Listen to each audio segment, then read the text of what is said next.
Il y a bien longtemps que la Convention n'a pas vu de telles flammes animer les débats ni une telle passion remuer les foules. En effet, la question est importante. En voici les termes. Allons-nous mettre certains individus au-dessus de la République? À bas la terreur, à bas l'intimité. Nous savons déjà que nous ne faire pas. Qui descend? Le gendre exige qu'on fasse monter à la tribune les accusés. Nous l'exigeons tous. Danton à la tribune, Danton à la tribune. Vous êtes tout à fait prêt à accorder à cet homme-là ce que vous avez refusé à d'autres hommes. Et selon quel principe? Est-ce que le gendre voudrait dire que Danton est un citoyen privilégié qui peut se placer au-dessus des lois? L'homme du 10 août a quand même droit à quelques égards. Nous l'exigeons tous. Danton à la tribune. La République, c'est le peuple tout entier qui l'a édifiée. Qui parmi nous pourrait avoir le front de dire le 10 août, c'est moi, rien que moi qui en suis l'âme? Aucun mérite ne donne le droit à un prétendu privilège. C'est sûr, pour nous, les privilégiés n'existent pas. Entendre un accusé n'est pas un privilège. Ce n'est que justice. Comment cela, justice? Courtois, tu ne fais plus confiance au tribunal révolutionnaire, c'est bien ça? Le tribunal est irréprochable. Il a toute notre confiance. Nous verrons bien si la Convention aura la force de faire passer Danton devant la justice, ou si au contraire elle contestera le rapport établi par Saint-Just. Oui, il faut mettre en doute l'acte d'accusation. Non, vous avez bien fait. Bravo. Ne laissez pas effrayer, toute la France proteste.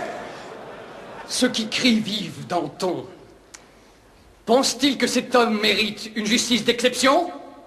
Si oui, demandez l'abolition du comité de salut public et jugez-nous. Nous n'avons rien à reprocher au comité. Vive le comité! Chaque jour, le monde nous regarde. Nous ne devons surtout pas faire preuve de faiblesse ni de lâcheté morale. Car qu'est-ce que deviendrait la France si nous n'avions plus la confiance des Français? J'aurais à mes côtés des hommes droits et justes. Car l'innocence, vertu primordiale, ne doit ni ne peut redouter la surveillance publique. Oui, tu as raison. Bravo, Robespierre. Je propose de rejeter préalablement la motion de Legendre. Et Saint-Just lira le rapport d'accusation. Qui appuie la proposition de Robespierre? Qui est contre? Moi, je suis contre. Êtes-vous comme du fou? Si Danton tombe, nous sommes foutus. Imbécile, vous avez vous-même droit au massacre. Tenir de pareils propos, c'est déjà se montrer coupable à mes yeux. Qu'est-ce que tu as dit? Après délibération, la Convention a confirmé sa pleine confiance au comité. Seuls ceux qui sont coupables tremblent. Le poids de ce crime t'écrasera, Robespierre. Ah oui. Voilà bien le plus commun des arguments.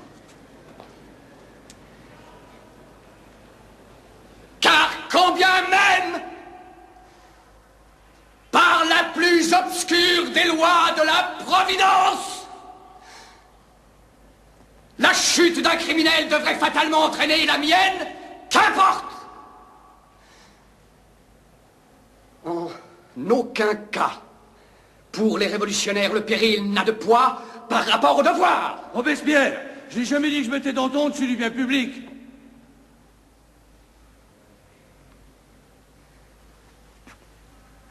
Je n'ai jamais eu le moindre soupçon en ce qui te concerne.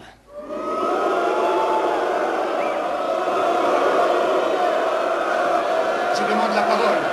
Silence! Je demande la parole. Silence. Silence!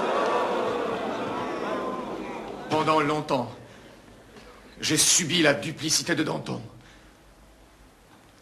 Aujourd'hui, j'ai enfin compris mon erreur.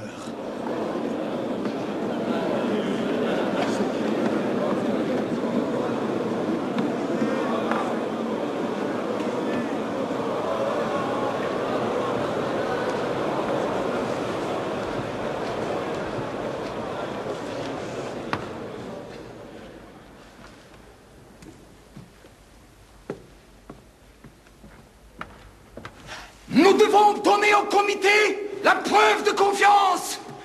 Nous devons voter le décret d'accusation sans écouter le rapport de Saint-Just. Allons enfants de la